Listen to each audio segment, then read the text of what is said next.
Digital for a Grammy and evidence. I just saw one. Just now. Calm down. It was incredible. It flew right over the horizon. Just take a moment. Yeah. What shape was it, Larry? It was round. Round? Yeah, round. Okay, this is exactly what I'm talking about, people. When the government refuses... Bill, you should have seen it move. It was like lightning. I have seen it move, and this is your classic E.T. in origin. Larry, these puppies are everywhere. Look around you, my friend. If we don't start... Bill, Yeah. I just pulled up to a light. Right. Turns out it was a new Beetle Turbo S. Sorry, man. My bad. 6-speed new Beetle Turbo S from Volkswagen. People, they're out there. There's never been a better time to get a Volkswagen. Visit your Tri-State Volkswagen dealer today. Find us at 1-800-DRIVE-VW.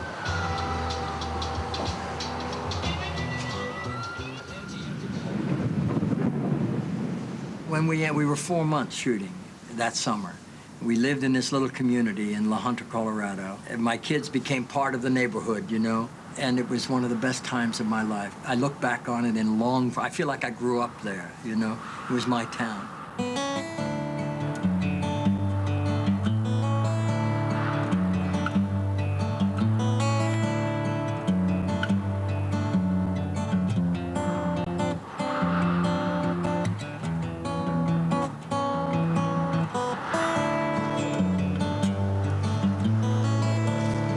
Well, I think the wind chill's 6 degrees. Yeah, you get used to this getting blown away here.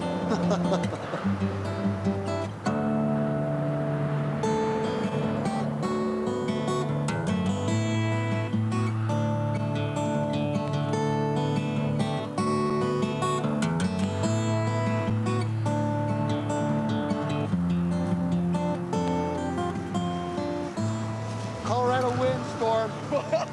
But at least we don't have the snow today. Spend a lot of time chasing your hat. The interior of that same house was in Rocky Ford, which is up the road, 10 miles. But most locations were way off in different areas.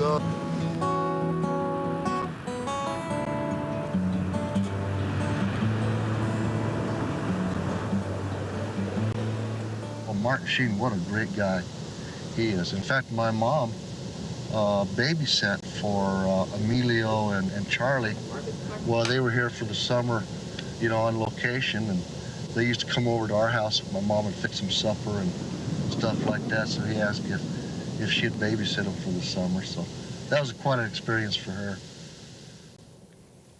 And so I threw the script in the car, 5 o'clock in the morning. It's still dark outside. And I'm driving to work. And I'm driving along Pacific Coast Highway, and the sun is coming up.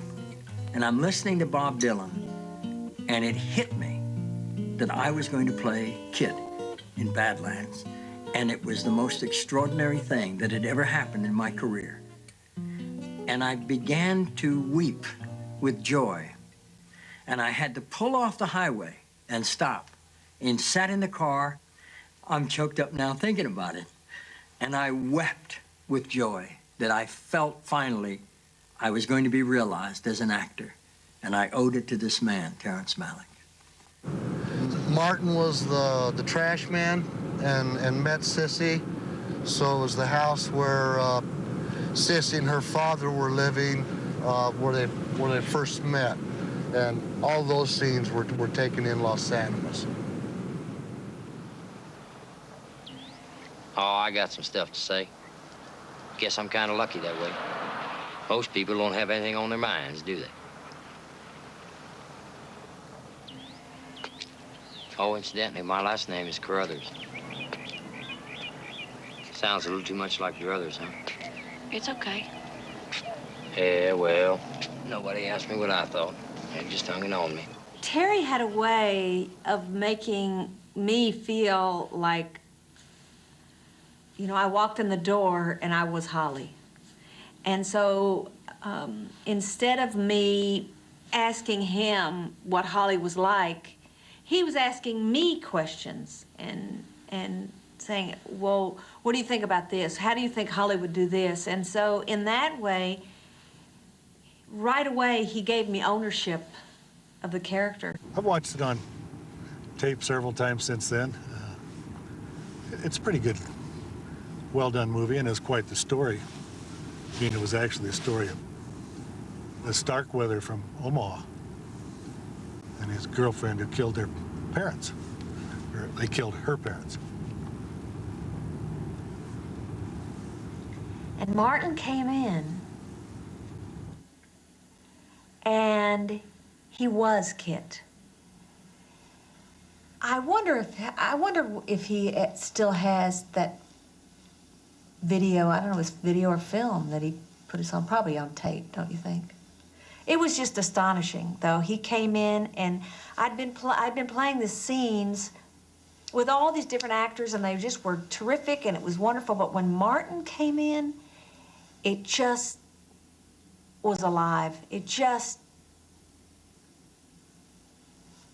I mean, he just blew us away. His imagery was always very clear, very precise, and very actable. You could grab that image and apply it personally, and it was like walking in through a path in the jungle. Path was always there as long as you used that image, you know. If I got off on my own, I'd get lost in actory, you know, and pompous and fake, and it never worked. But as long as I followed his imagery, I was fine. I was happy as Larry.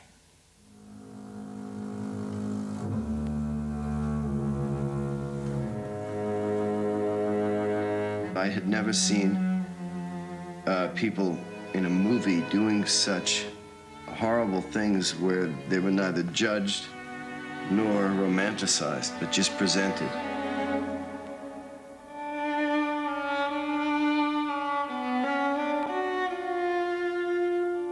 These people are in fact murderers. There's a great temptation to moralize about murder. To me, they're not morality movies.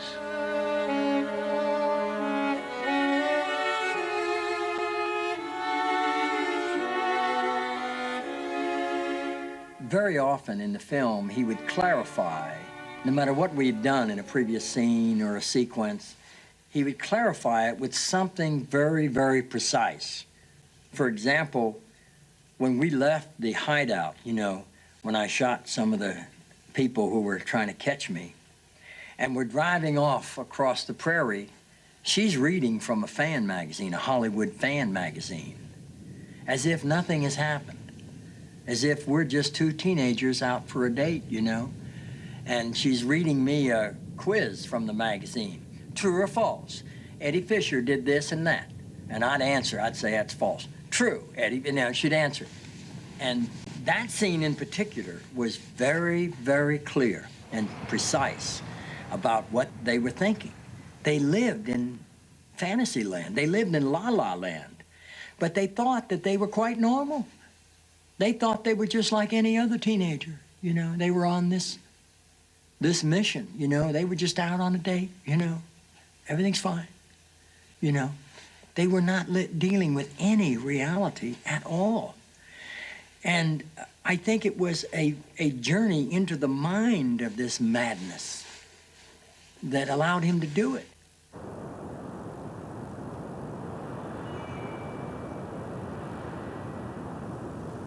I think that it also gave you a sense that Holly's world, you know, it was sort of play acting with her. It never really wasn't, she didn't really have a real, she wasn't real in touch with reality.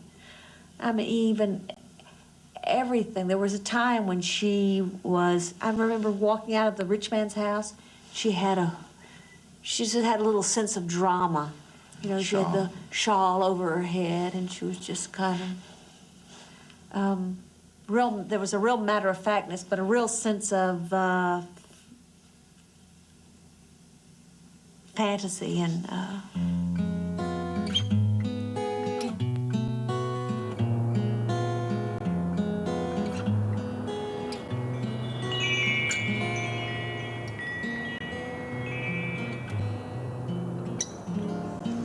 whatever they were, they hid out, but they were not exactly hiding out, they were playing. And that's the terrible or the terror part about human beings, is that they can block out the consequences from their interaction or actually killing other people. And we've had plenty of examples of that in this world. So they were just doing that, and I don't know how deep you can go into these kind of ideas, but Terry did. He was very sincere. He always kept me in that groove, off camera, on camera.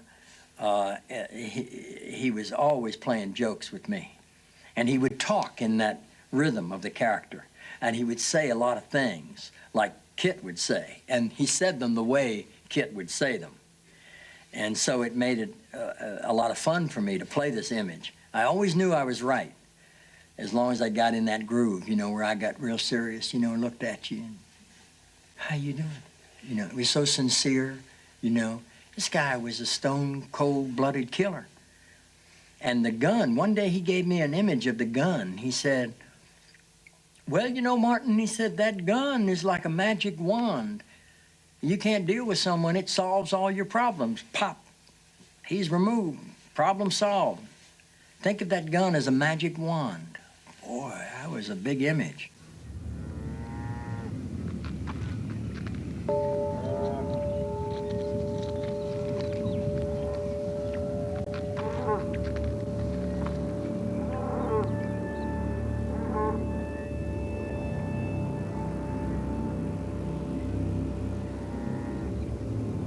So whenever I had the weapon, you know, and I'm walking around with it, it was like, it was so dangerous. This guy, you never knew what he was going to do. And the excuses that he would use for his behavior, this character, you know. Well, he just wouldn't listen to me. He couldn't understand. So I had to pop him, you know, as if, of course, now you understand why I would kill another human being, because they just didn't understand. I was stars, and I saw the trees. I felt the brook, and I sent the breeze. Come hide in the trees, the branches are thick. Come hide in the brook where the water is slow, and etc. And they say it in this kind of whispery thing. Very like fairy tales, yes. Right. Then we got tired of that being repeated, so I went to a sound that sounds like words, and I wrote it out for them. A zebra the Vulcan is swindling the stern, pa hindel man hinten, pa hindel man hinten man. You know, it goes on sounding like some kind of German or some Dutch or whatever it is. I remember I was doing out in the woods, looking in a mirror, and had, you know, black makeup on, and he asked me to bite my little finger, you know, bite it as hard as I could, and, you know, the funny things like that, and it was just so wonderful, and, you know, just funny things, and then I can remember there was something that we used to do where you bite your finger and your fingernail and feel how, I think just a lot of things had to do with his childhood. And things that he remembered doing. And we were laughing the other day about when they left the house after he's killed Holly's father and burned the house, and he takes with him a lamp. A lamp. Why did he take a lamp? And he wraps the thing around, yeah. Starts the record. He's down in the basement, he finds the toaster. The toaster. Well, I hope we can find this little gingerbread house for you guys. A lot of the settings just evolved, and some of them evolved after I met Sissy, her character. Some of them evolved from my own childhood. Some of them evolved from the script, and some of them just from the movie guide.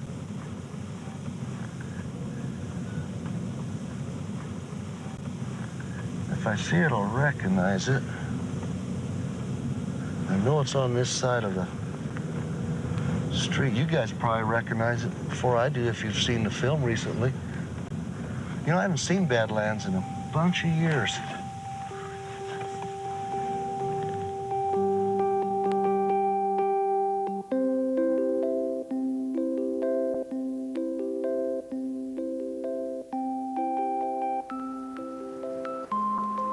How much time they must have spent scouting this area to come up with these little houses like this, little location. I don't remember exactly how La Junta was found, but, and I think Terry had been out there several times, you know, before any of us, and had decided on that town. He just liked the look of it. There were 3 towns together. There was Swink, La Junta, and Rocky Ford, and in those 3 towns, we put together one town. They were great American architecture, and it was small American towns, and there was just expanses of prairie outside the towns, where it was great because it would make you feel very insignificant to be in that big environment. And there was a certain security of being in the villages or the towns.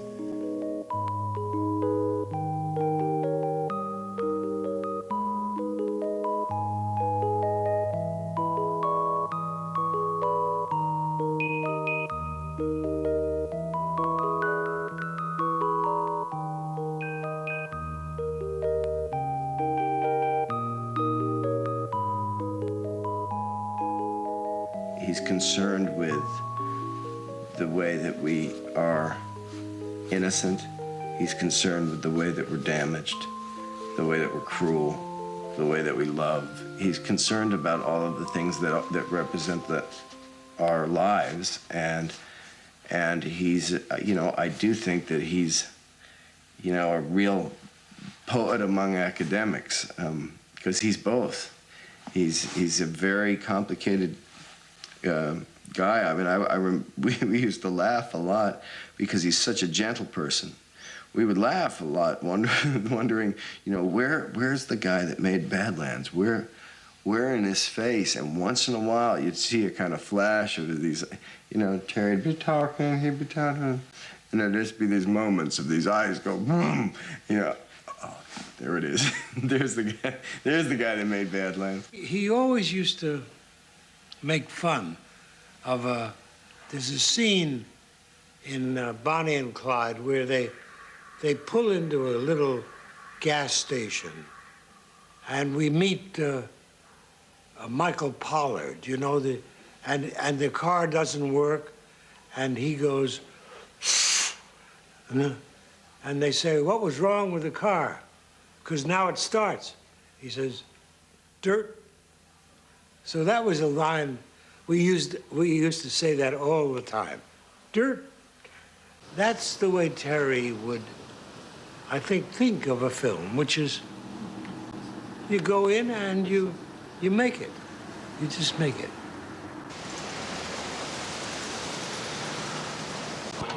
What's special about tuba when it's played perfectly in tune, in harmony, in the tenth, for example, is that the harmonics ring very loudly. So there are several times on this CD, for example, where Sam's playing a bass part and I'm playing a melody, and the intonation.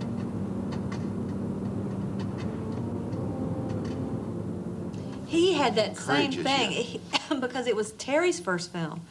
He didn't really understand how the process in Hollywood worked. So he did things, you know, in a different way. His approach was very different. And I think it was hardest on some of the technicians, crew members. People who had more experience had a harder time working with Terry than than all of us. Because Terry would, he would send they'd have it organized that we were going to shoot some scene in the morning, and in the morning all the trucks would go out to prepare, and then Terry would see a beautiful sunrise or, you know, get an idea during the night, and he said, no, I want to shoot over here. And the production people were pulling their hair out because... And there were times, too, when he'd look up and see something, a cloud formation or something very dramatic, we'd stop what we were doing and want to follow that. You know, the artist in him, and the, you know, this passionate artist wanted to go after a shot, which was we were up for. But you know, you saw the other day a still from Badlands where Martin has his arms over the gun and there's a beautiful moon, and that was shot right near the parking lot of the motel we were staying at. But Terry saw that moon coming up and hollered to Martin and got the prop of the gun, and they just went out and did a shot there because it was so beautiful. He was working with the help of Arthur Penn and George Siegel and people whose, I guess we early on, Warren Oates came involved. So we were dealing with people whose confidence in Terry reinforced my own confidence, because we were dealing with such, established figures that were galvanized by Terry's vision. Warren Oates was in the first scene. He and I had the first scene in the movie. And so this is the very first shot in the movie. Is with Warren Oates and I out on the prairie, and he's painting a sign. I drive up and we have this little scene. I'm eating a peach. And that morning before I left for work, I combed my hair and I shaved very nice. I looked very clean. And Terry came up to me and he's looking at me and he says, "Oh gosh, Martin, you look so neat." And he said, "Do you mind?" And he reached down in the dirt and he got a handful of dirt and he put it in my hair to take the shine out from the shampoo that I had just had a few hours earlier, to make me look more dirty, make me look more real. I loved him for it. That was his first direction, was dirtying up my hair. When we were working, he didn't have a monitor to look in. He was right beside the camera. He was watching, and you could hear him. Oftentimes, if the scene was going what he thought was splendidly, he would be trying to cover his giggling. He was always behind the camera giggling when he loved it, and that would just like push you on, you would just feel invincible working with him. And it was a great gift that he gave. We all wanted it to succeed for him, because he'd worked so hard. He was so good, and we could see his vision. At the time we were doing it, I knew this was the most important project of my life. At the time we were doing it, from the first day on, I knew it. There was something about this guy and that script that I knew was going to live for the life of that film, and it would have a life longer than me. I knew it. All of us. Sissy knew it. And her husband, Jack, whom she met on the film, knew it. He was the set designer. Billy Weber knew it, the editor. Ramon Birai knew it, and all the players knew it. We knew it, and we would die for this guy, and yet it was such fun. We had a wonderful time. I don't remember a difficult moment.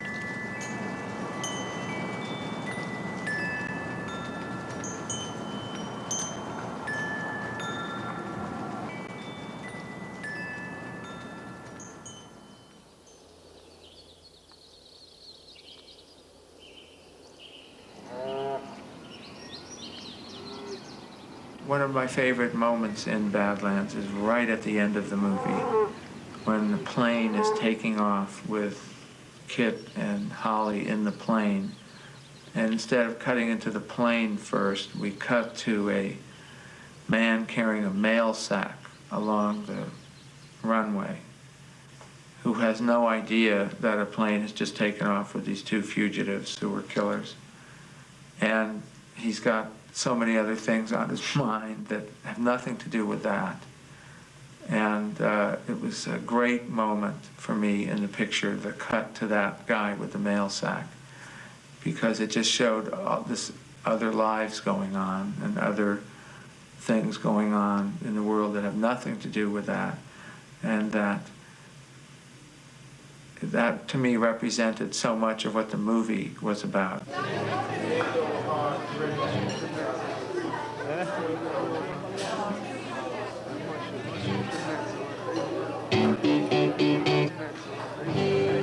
Well, we'll have Larry do it. He takes your place. Anyway, don't be shy. Drink some beer, take care of the bartenders and waitresses tonight. This is the Badlands right here, man. Trust me. You came to the right place, gentlemen. This is the Badlands.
On Days of Heaven, it was a very tough shoot. It was horrible being there where we were. It was very cold and windy and bleak, and we were in the middle of nowhere. And it was a hard movie to shoot. It was Terry hadn't done a movie in 3 years.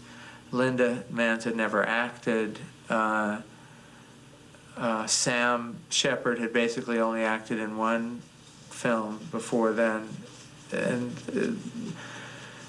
it was rough. We only had 4 weeks of pre-production on Days of Heaven.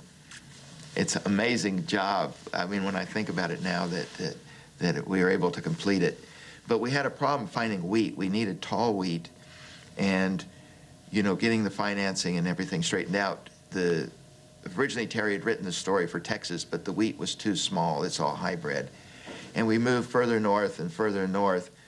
And as the production delayed, we had to go further north because they were harvesting all the wheat in the south. We finally ended up in Canada. It was our last chance.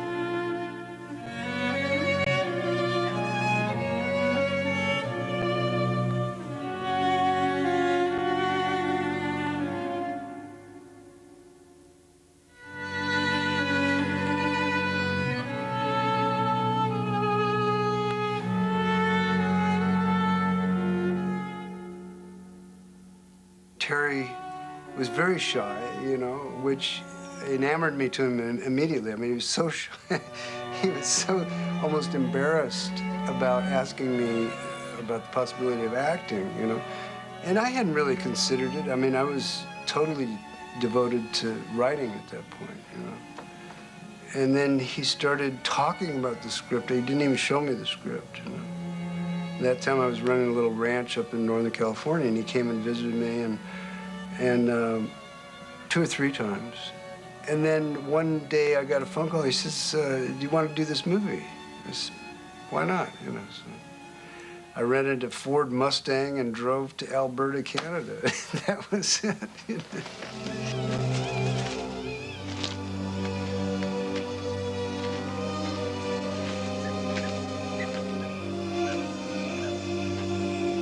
Excuse me. I forgot where I was. Don't worry.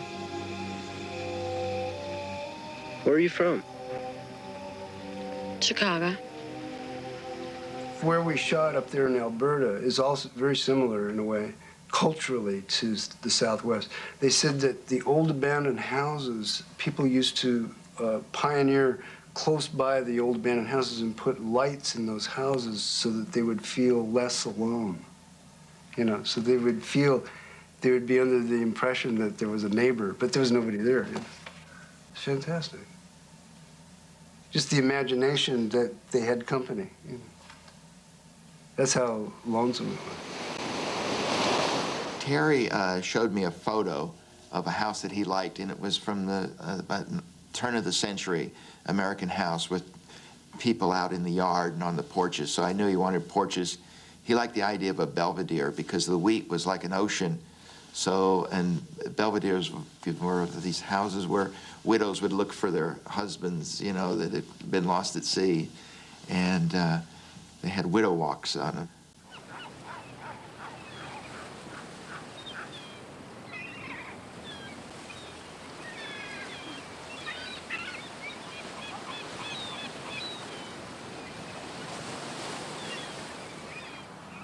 When I saw the dailies, before I went up to shoot the film, I saw photography, unusual photography I hadn't seen before at all. And of course the image is in front of the camera because, you know, photography is reproduced. You can only do so much. What's important also is what's in front of the camera. And what Terry arranged and got in front of, and Fisk, the production designer, incredible. And what they gave the director of photography allowed us to use whatever tools we have to bring it to the screen. That may sound like a cliche, but it's so important. The thing that I remember most is that the interior was the bedroom, and the bedroom was sort of what created a lot of the problems. It ended up that Brooke Adams' character was having an affair with Sam Shepard's character, and Richard Gere was in reality her husband and posing as her brother. So it became very strange, and so that sort of inner sanctum, there was this nucleus of their whole problem, and it began in that house, which. You know, houses are kind of unnatural. I mean, we're built originally to live in caves and out in the landscape, so that anything we manufacture is sort of unnatural in a way.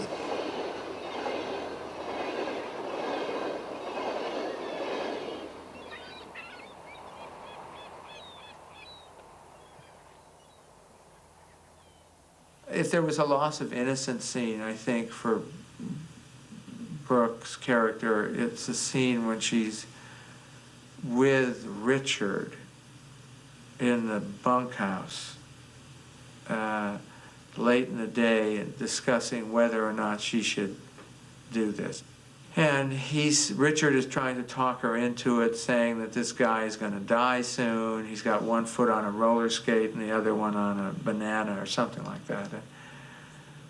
And she doesn't want to, but makes this decision to do it and leaves Richard sitting there and walks out of the bunkhouse. It's actually one of the best shots in the movie, and it's some of Haskell's finest work because there's no light except for a lantern. And he's on the two of them, and when she gets up, he pans up with her and he follows her around all the way to the outside, and he moves outside with her. If you look at that shot, it's an amazing shot because he had to be changing exposure during it, and there's almost no light outside, but there is light outside, and it's beautiful outside, and it's an amazing moment in the movie. The brother and the sister, supposedly, are in conspiracy. They're manipulating. They're trying to get something for themselves, whereas he innocently falls in love with her. So, again, you know, without being overtly concerned about the right and wrong of things, it's this contrast between the manipulative, big city, corrupt thing and this innocence. You know, whether in fact they are is another story. But I think those are the elements that Terry makes collide in the movie that cause it to be so compelling. You know?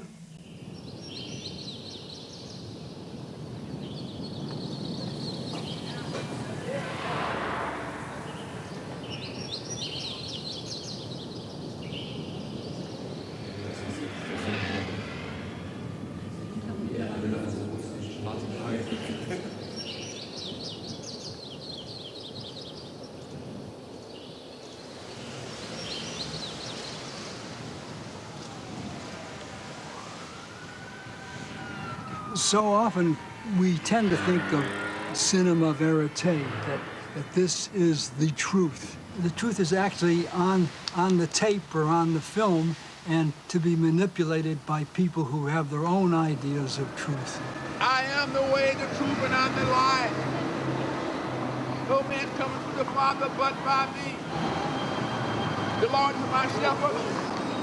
He leads me beside the still water. He leads me in the path of righteousness for his name's sake. I am the way. Let go and let the Lord Jesus Christ today, my friend, not tomorrow. Today is the day of salvation. I had a different reaction to Days of Heaven from other people. I didn't think the story was very interesting. I thought it was a very interestingly made film. But as a film,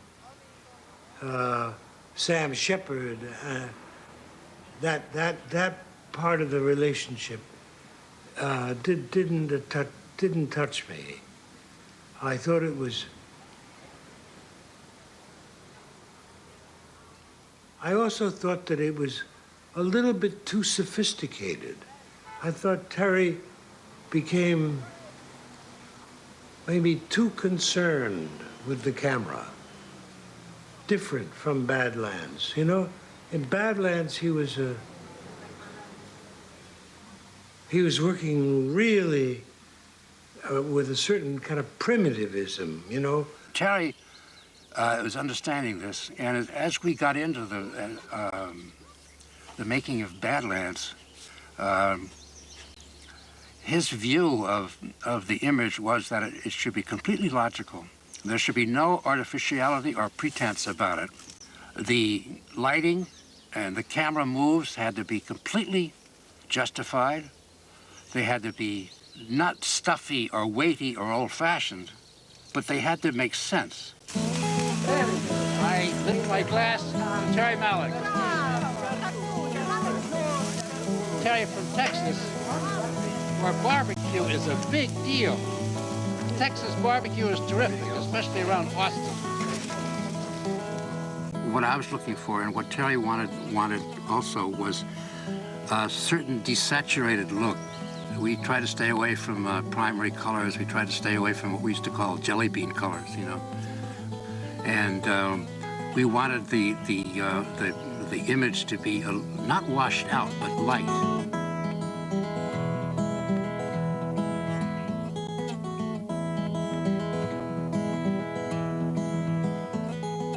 I was on location the whole time on Days of Heaven. A lot of the movie was shot in the middle of the day because you can't see the sun. When it was straight up, and if it was cloudy, it was perfect, because then we knew we could time it to match magic hour. So whenever we had cloudy days, we'd shoot all day long. When we had sunny days, we'd shoot in the morning and shoot at night, and we wouldn't shoot a lot during the rest of the day. That's the way it worked, because when Nestor had to return to do a Truffaut film or something. He was Truffaut's main guy. In fact, this was, I think, his first American film. And he had to go back because he was obliged to Truffaut. And Haskell came in and very selflessly, I think, just moved right in and into the interiors. And there's, you don't see any discrepancy, you know? It's like, it's beautiful. You know? I mean, how could you get two cinematographers of that caliber to collaborate today on a movie? I miss Nestor Almendros.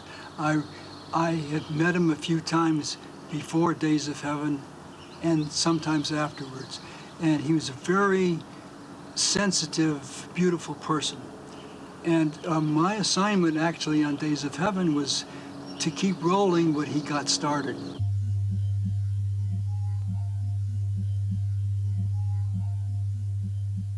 We shot this, the style of the film of Days of Heaven. Terry wanted to shoot with backlight. It forced us to shoot in the afternoon, in the evening, and magic hour. But we learned quickly to refer to it as tragic hour because it went so fast. And I think Nestor coined that phrase, and also magic 15 minutes. On Western films, when I was assistant, for example, you would run up the sun. If you wanted the sun, and the sun was going, I remember many times putting the camera on my shoulder and running up the hill with the cowboys to beat the sun as the sun was setting, so that the game that's played with nature in photography has some excitement to it. Nestor is so sensitive and was so excited about America. I remember when he saw the set for the first time, he couldn't believe the whole house was built out of wood. You know, it was like living in Paris, in Spain. He'd never seen, you know, houses in the woods. They're made completely of wood. And out in the middle of nowhere, just, he loved that.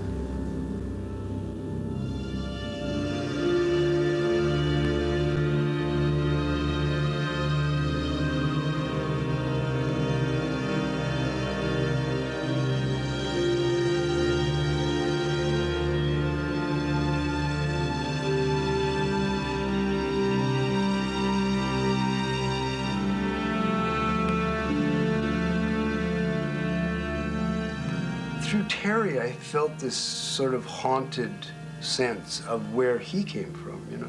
And we both come from similar backgrounds, although,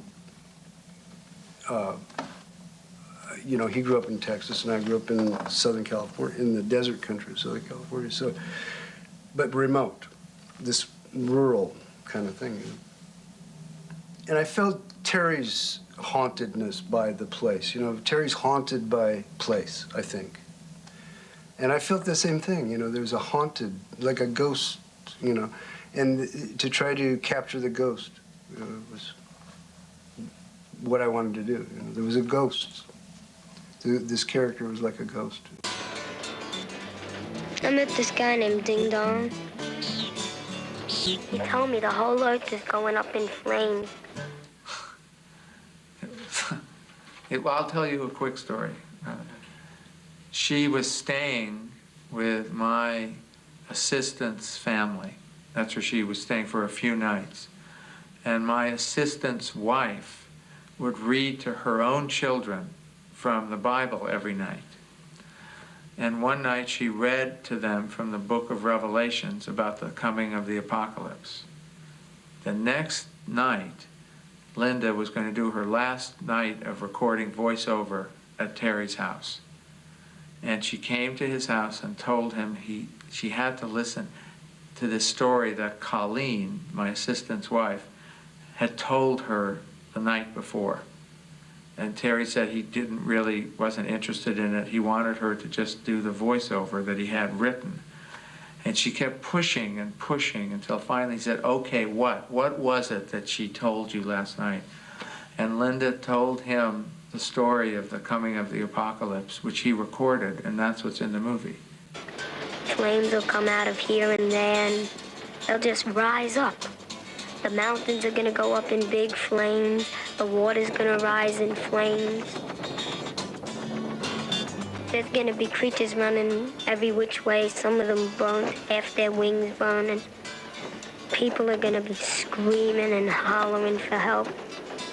I think the center is the era, the time, in the collision of these cultures. You know, this Eastern culture and this Western culture, this urban and rural collision that happened in America, which was very. I mean, it was post-Civil War and all. You know, everything was. It was a head-on collision between the urban and the rural, and I think that's where the center is. You know, it's not, the center doesn't lie in one or the other of the characters. It has to do with the era, the time that it took place. It was a very crucial time. You know, things were, and you know, we get so carried away with this thing of like progress. Because it's always called progress, right? You know, because the railroad was coming and this was, you know, we were exploiting the land or we were marching forward and it was manifest destiny and all this other shit, you know. But what was actually happening was there was a horrible collision of cultures taking place. You know? The Oklahoma land rush is a prime example, you know, of like tremendous collision of cultures. You know? People were racing to get to this lake. You know, it's unbelievable what happened back then. But of course, it continues to be unbelievable. What's happening now is unbelievable. Give me some to eat? You will? All right, cool. Now, what do you want to ask me?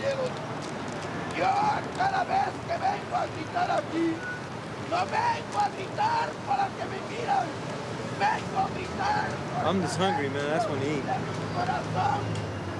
Llega la que sale en la cámara por la palabra y que no sea yo.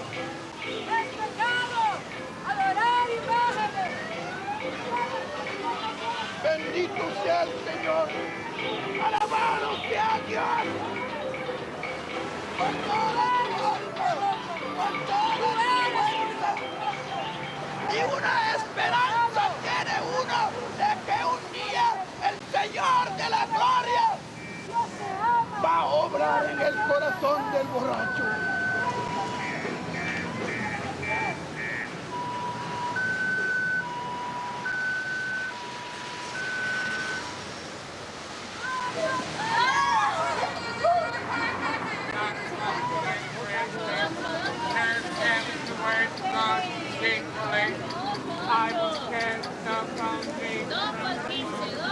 Thou art my God from my mother's belly, growing loud, I am poured out like water. A los hombres, si no es el nombre de Jesucristo, no podemos ser salvos por medio de obras de hombres. Tus buenas obras no te pueden salvar. Tus sacrificios que haces en vano a los ídolos no te pueden salvar.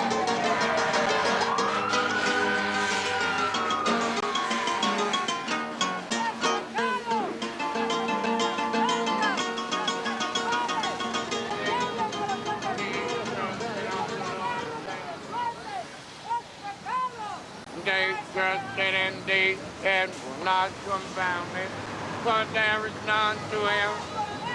Many foes have passed me.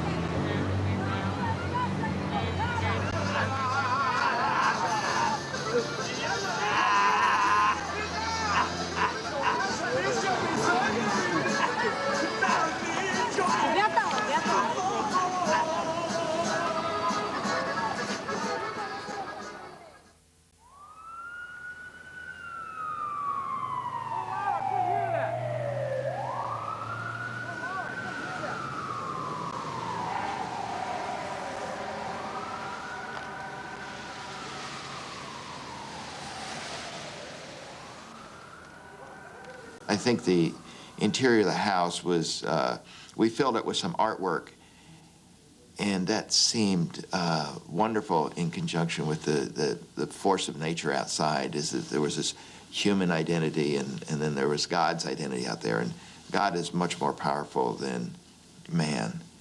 That I often think in California that if the people relaxed for 5 years, nature would take it all back. You know, with earthquakes and landslides and mudslides and grass growing out through the concrete, that 10 years without cars driving on the roads or humans with bulldozers kind of pushing back the hills, that it would become nature again.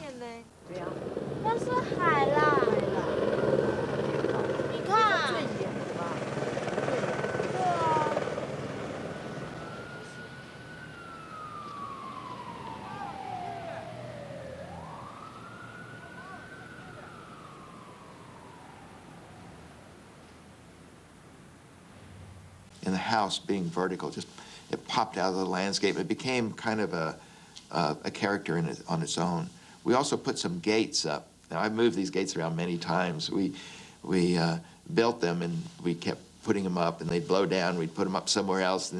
But if you see the film, you'll see wagons going through these gates, and it became a really neat symbol to have somehow this human element out in the middle of nowhere that was a gate that sort of defined some property that you didn't quite understand how big was. I think those people, those men particularly of that time, you know, and this is a big supposition, identified with things that had to do with the land, basically. If you had a good horse, you were a better man than you would be if you were on foot. If you had good cattle, you were a better man than the man who has no cattle. Those were the type of things that built the idea of who I am, you know. So it was a very different culture, you know. I don't think we can judge it now by how we perceive the notion of self. You know, the notion of self now is so fucked up, you know. We don't even know who we are, you know. But they knew who they were on those very simple terms. You know? My land goes from here to that rock over there, and then it goes over there, and those cattle are mine, those cattle aren't mine, and the horse, you know what I mean? It's like that. Terry asked me to do a lot of things which I had to suppress my laughter. I remember I did a shot of I think it was supposed to have been a wolf running up a hill. I don't know what the hell it was. I didn't know what was on his mind, but I did begin to see that he sees some connection between human beings and animals, and also of things that grow. I don't know if this is too philosophical, but it seems that he sees a connection between life things, the connection between life, between animals, between growth, between the land. And I guarantee he would never say any of this to me, but this was some of the subconscious messages that I got when I was with him. Quando abbiamo registrato la musica, lui è stato molto esigente. Lui, non conoscendo abbastanza me, suggeriva nei pezzi che gli facevo, in qualche caso, non sempre, delle soluzioni musicali. E a me mi faceva prendere anche un po' i nervi, perché mi diceva, ma questa cosa mi ricordo, fammela provare con 3 flauti, una cosa impossibile.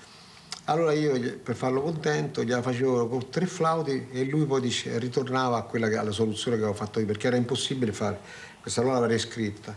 E poi altre cose, insomma, altre cose pignole, quindi vuol dire che lui stava molto attento e molto concentrato a quello che riguardava la musica. In the early days of my filming, sometimes we would have music on the set.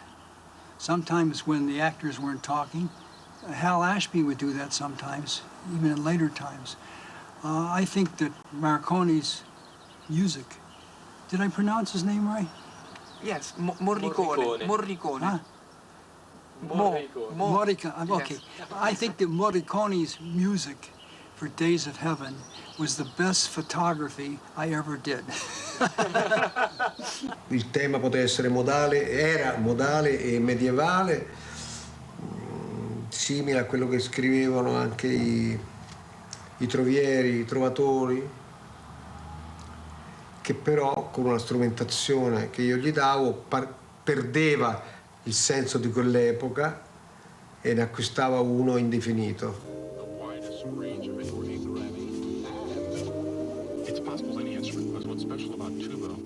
I think it's this thing of mortality. You know that all of these little people, all these characters are doomed, you know, they're just doomed. There's no other, I mean, they're doomed. And the music encompasses it, the music pulls it in that direction. And then it takes on this tragic nature.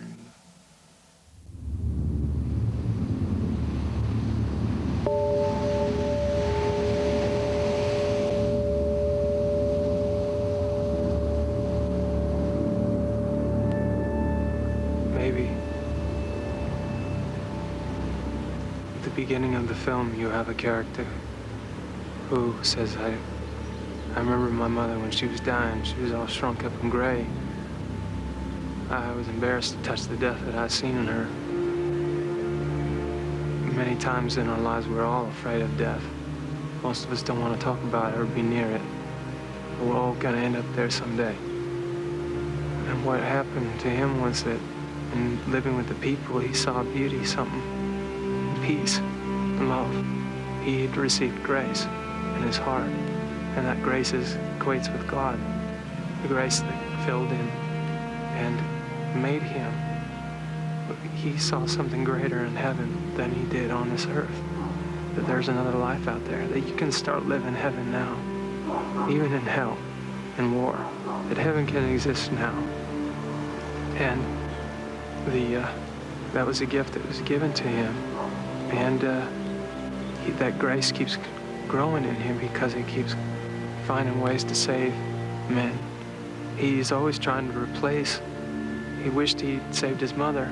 I wasn't afraid to touch the death he's seen in her, but now maybe he can make that up. That's why he's always trying to save people.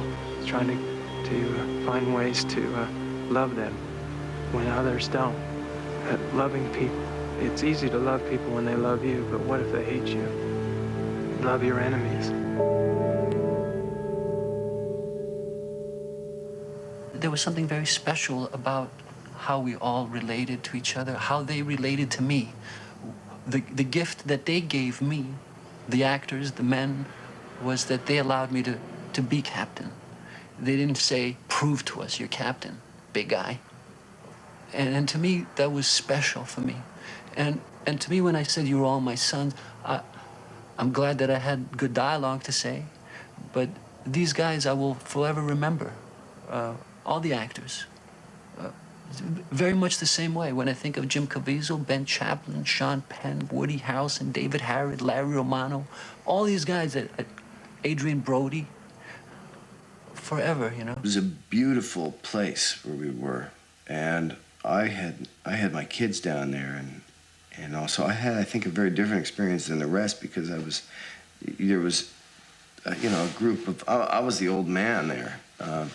I mean, we had, a couple of guys, but like Clooney came up for a day or Woody was around a little bit, but even those guys are younger than I am. So I felt like I was kind of the old man with my family, and then there were all these young guys having the experience that I had had 20 years ago of being on for many of them, a first film and all of that. And I can imagine that from their point of view, it was really magical. We walked in front of all those guns with nothing except these little pea shooters that are outdated.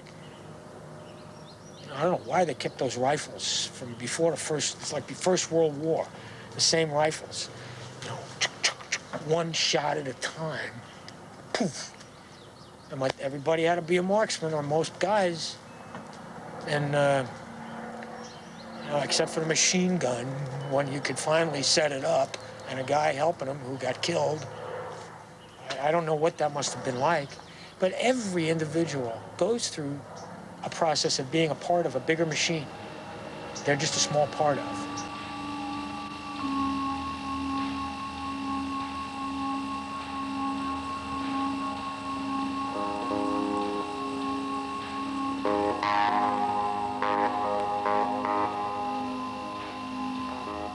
So much of Thin Red Line is a combination of music and voiceover and film, and more so than Days of Heaven or more than Badlands. It's sort of each time, each movie stepped it up a little more, and more footage, more music, more shots of non-linear storytelling. And I feel like the Thin Red Line takes the most chances of the three of them. Every actor, I used to call them, when I lived in New York, I lived on the Lower East Side, and there used to be a big delicatessen, Jewish delicatessen with salamis hanging in the window. Now, from World War II, they still had signs, send a salami to your boy in the army. That's what I felt. I had so many boys over there. In that movie, I felt like sending them a salami all the time.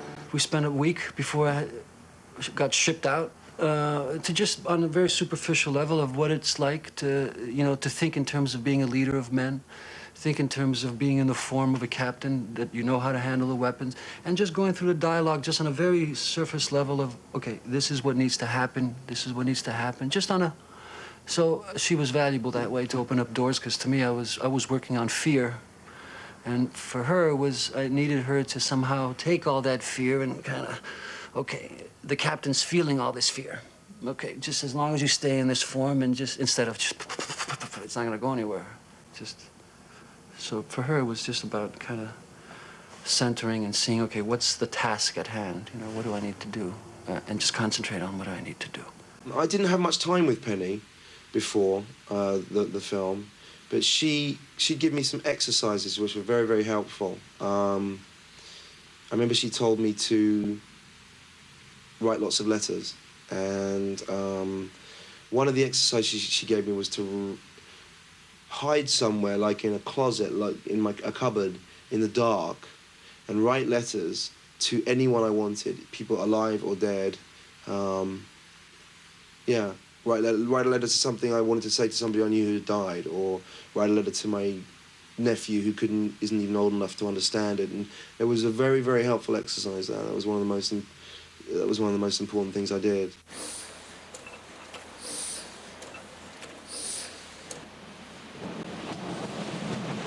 All these boys packed in. Now, partly why I felt so strongly about John being in the film was because my husband has MS, he's in a wheelchair. We were sitting, my husband is magnificent. And he likes to hold court in the coffee shops down in Santa Monica. And we're sitting outside because he doesn't feel like he's in a wheelchair then. People don't even recognize it sometimes. And we're sitting there, and John comes by, and he has photographs of his father. And do you remember that? And we began looking in the coffee shop at these photographs. Now, there was a thing in John as he showed these pictures. Now, the other shocking thing, which Terry had been trying to tell me for weeks, was that the boys of 16, 17, 18 years old were different, Penny, than 16, 17, 18-year-old boys now. And that Terry was somehow looking for this innocence that was part of the Second World War. Terry thought that I was always wondered why Terry cast me in the movie. Why did he cast me? I was the only Englishman, and he always felt that I had a period quality. He felt that I had a 1940s quality about me that he wanted in the film. He wrote very specifically 40s English. There was never anything modern in there. It was very old-fashioned. So I think we were given that quality by his writing, very much.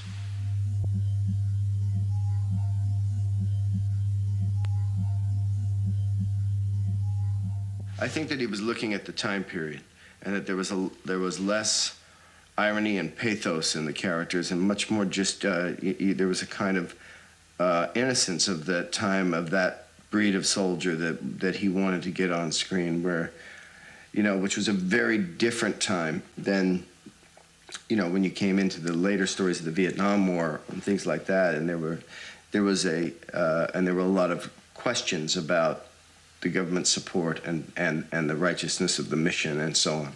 There was a deep, clear patriotism that he was trying to put to balance with what became the surprise of fear and death and horror that war was going to be in any circumstance. And I think that if the characters had in their nature an anticipation of that, it was going to violate Terry's vision.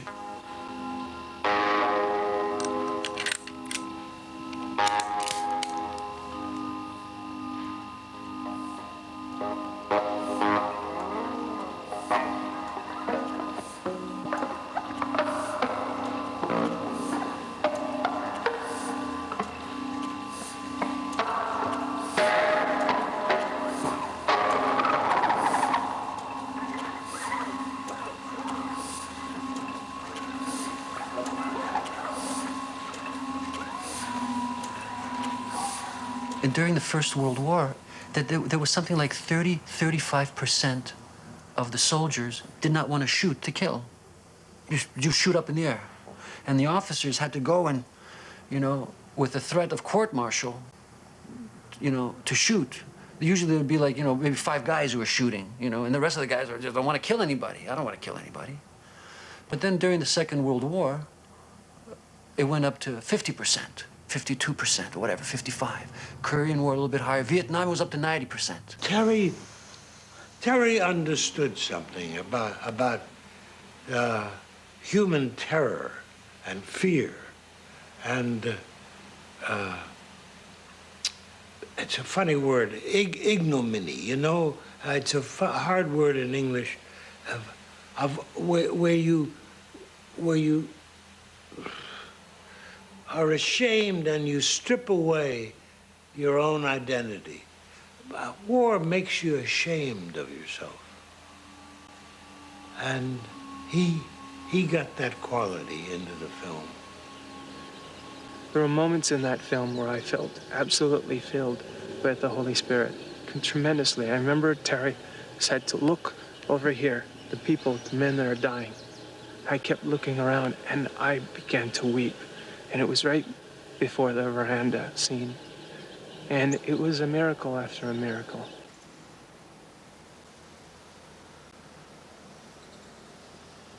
I think he's, you know, just aware that while we're killing each other 10 feet away in the grass, some new life is being born, and that creates a kind of drama in itself, and it's just a more complete view of the. It's not just a human experience, I guess.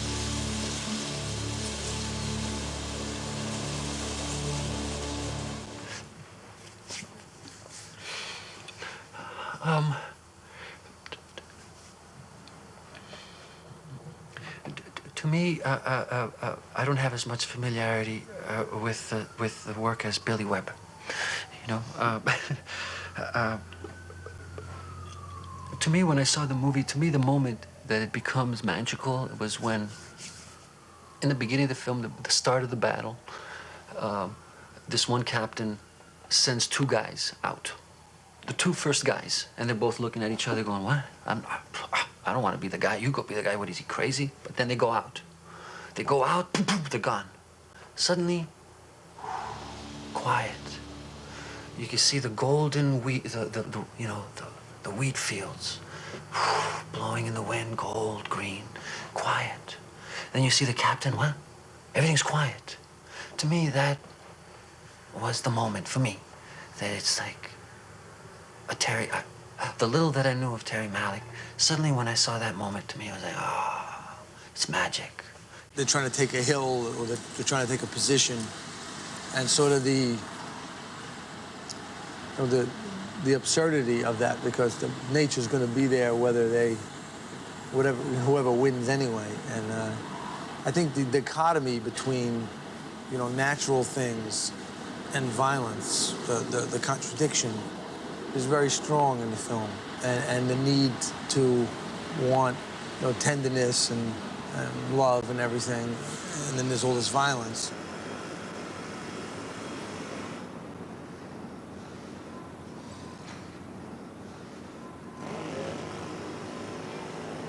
The script was extremely long, and it was sort of all over the place, and it was while Terry was shooting that he was able to refine it and create those situations between those characters. And it was, you know, we had a couple of others that we ended up not using and not, you know, Welch also had a relationship with Fife, and which we had too much going on. There wasn't enough focus, and you really needed, you felt like when you were watching the movie, we needed to focus on Witt's character, on Jim Caviezel. He seemed to be the one. He's the one that's going to get killed.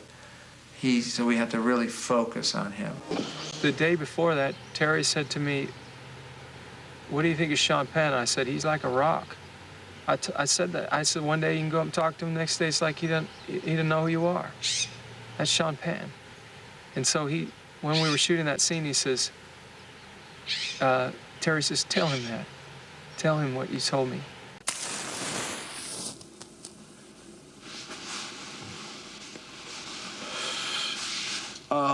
I think some of it was just there, you know, between Jim and I. We were very different people, and I think that, you know, he could speak to this in some ways better than I could because he's got a, you know, he's a person of particular faith. And I think that we were not wildly far off of, you know, who each character was anyway. So a lot of it was just there. Many days, Sean and I would go out and run and work out together, and I kind of talked to him a lot about where I came from, my faith. And he asked me one day, he goes, what makes you tick? We were at lunch. And I said, do you really want to know? He said, yeah. I said, Jesus Christ. And he goes, Sean, he goes, well, I don't not believe in him. I mean, like that. And I said, I didn't. I said, you asked me what makes me tick. And I said, so I'm telling you, you asked me. I wouldn't put that on you. And so when I came on, he says, you still see all the big old light? See the big light? And I think I see one time in there or something. I say, I still see a spark in you. I know he's in you. I know there's something going on.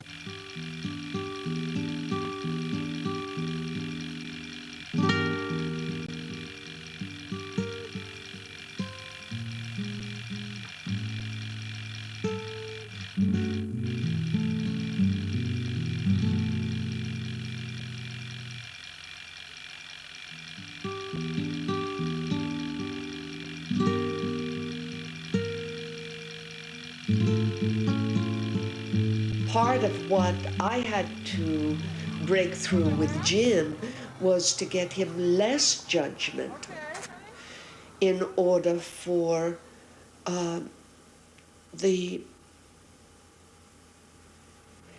so that the character could discover his spirituality rather than already own it.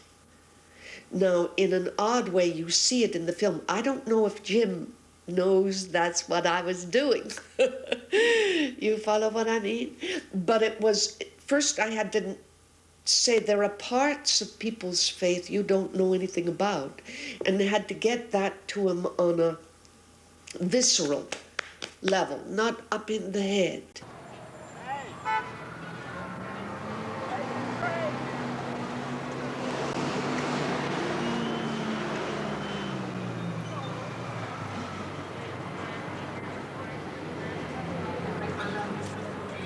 I go to still see men in their late 80s now who have had mental difficulty or whatever, but they're still functioning as human beings, but they have memories at Guam or other places walking through body parts before they got to the beach. My dad did that. He never spoke about that, but he didn't have a night without a nightmare. So as a second generation, the effect on people of that experience with people who were in it, you want to give some homage, some honor to that, and this is, I feel, what we all wanted, you know. And for me, it was a coming around to a different place, a cycle from Vietnam War, with the deer hunter, same thing, wanting to pay homage.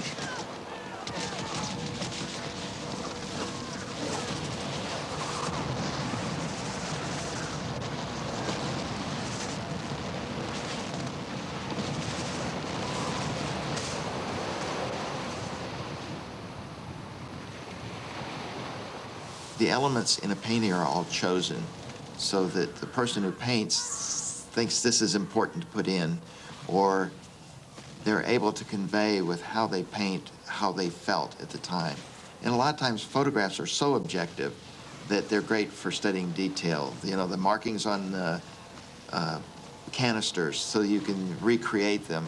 But if you want to know how the tone or the mood that somebody was feeling, A lot more painters seem to be able to accomplish that than photographers. John Toll reacted to that book, The Images of War, in the paintings, and it's interesting because he's a photographer, and I think that all of us feel that paintings can sometimes tell you more than a photograph, even though they're not as realistic or not as detailed. At the same time, you know, that was just a small part of my research. But it's interesting that the artists that, you know, that are in the war situation, that were painting their environment, is very powerful. John Toll is he worked with Conrad Hall, and he can make things look beautiful, and like we talk about a war film, you do want to make work beautiful, but take it out of the very real, and to make it take a step above or outside the very real. And I think that Terry thinks that way.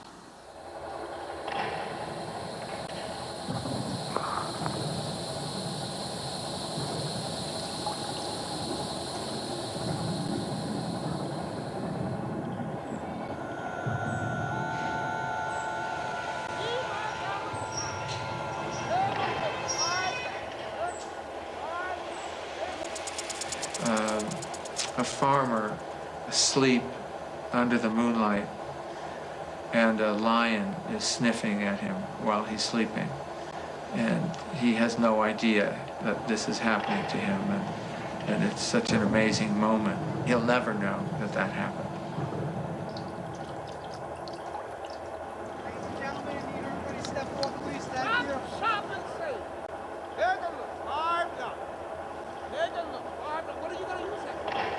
What you're gonna do, man.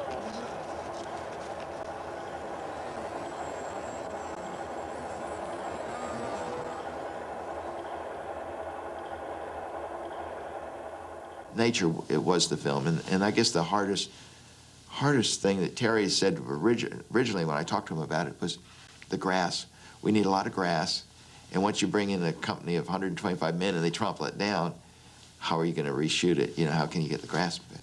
We developed a way to put grass in the ground sort of instantly, and we were getting plugs of grass and putting holes in and sticking the grass in and recreating it. So we were building in nature, which is harder. If you're building a house or something that's man-made, it's kind of easy. But if you're trying to build stuff that God made, it's much more difficult to pull it off. Working on Terry's movies take a long time, and the reason they do is because he sort of feels like he's walking down the garden path on every picture he does. He doesn't quite know where it's going to lead to, and it's not until we get it all together once that we can look at it and figure out which direction we should go with it, and then we have to really spend a lot of time refining it to make it get to that point. And plus, Terry himself is very careful and very meticulous about the direction it's going and how he wants the flow of it to be, and he wants to make sure it doesn't go a direction that he doesn't want it to, even the slightest little direction he doesn't want it to. So it takes time to do that. I remember one time walking down the street with him in Paris, and someone recognized me. Said, "Oh, you are Martin." You know, they were Parisian speaking English. And I said, "Yes, I am." "Oh, Badlands," you know, and they're going on and on about that. And I looked around and Terry was gone. He didn't even stop. He was gone. He's so shy. He just is not comfortable being recognized for what he does. I think he's only comfortable with being recognized for who he is. And a filmmaker is just a very small part of who he is.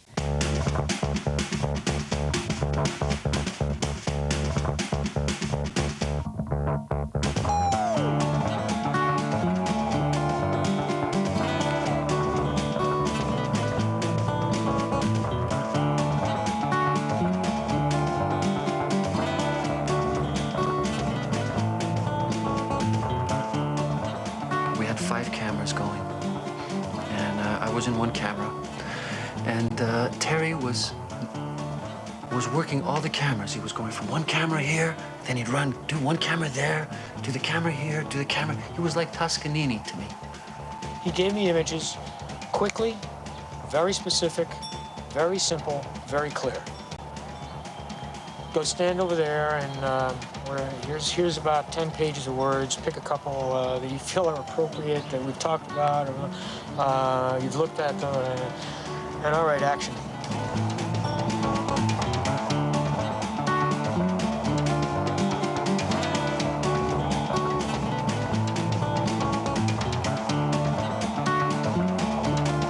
I haven't met a non-desperate character on this earth in some way. You know, a lot of people, I think that, and it's one of the things about the thin red line, you know, people are trying to balance their mortality against their fears and their sense of themselves as men and as Americans and all of that stuff that's dealt with in there. And some, you know, and all balancing against, you know, the mysteries.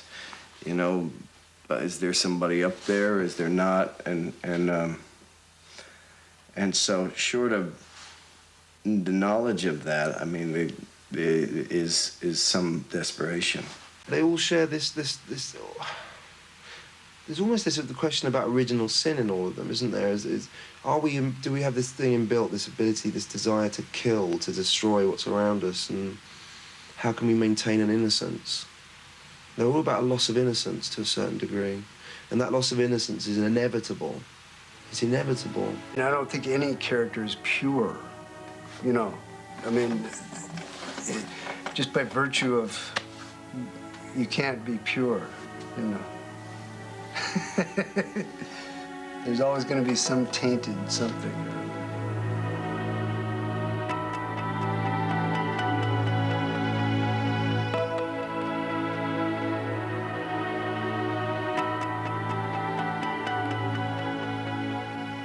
What's the influence of Malick?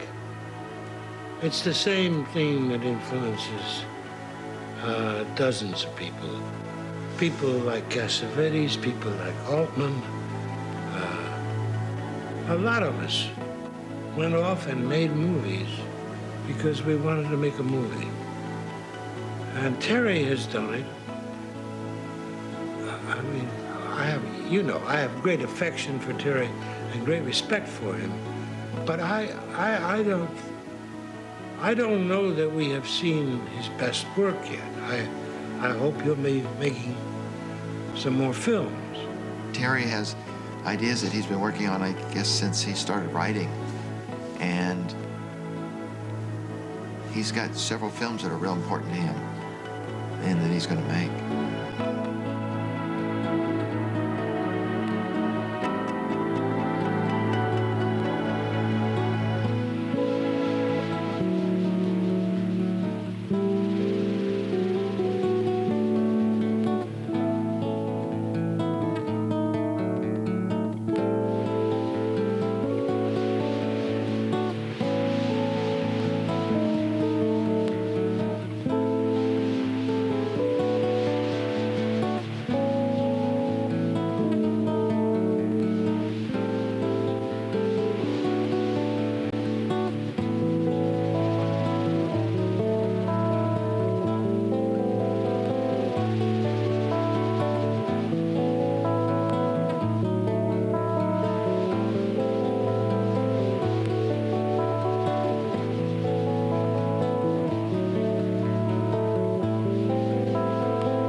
Closing my way, but I'm never alone.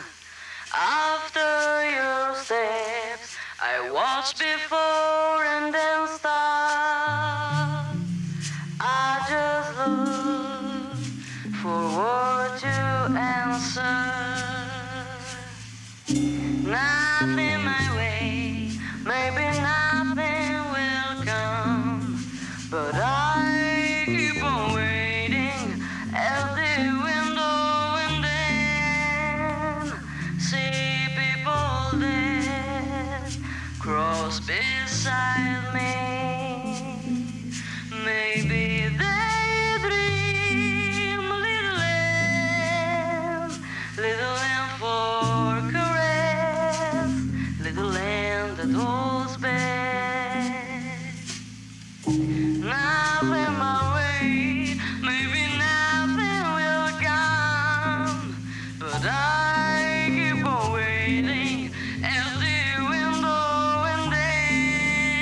Yeah, and after the scene Red Line, I think new generation, new audience, here, they really discovered this unique film.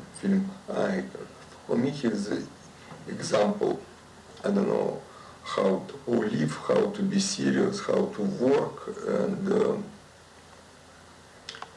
he is unbelievable. For me, how he's bold and brave when he's making his movies. And for me, it's a example. If you want to achieve something, if you want to say something serious, I think you have to watch Terrence Malick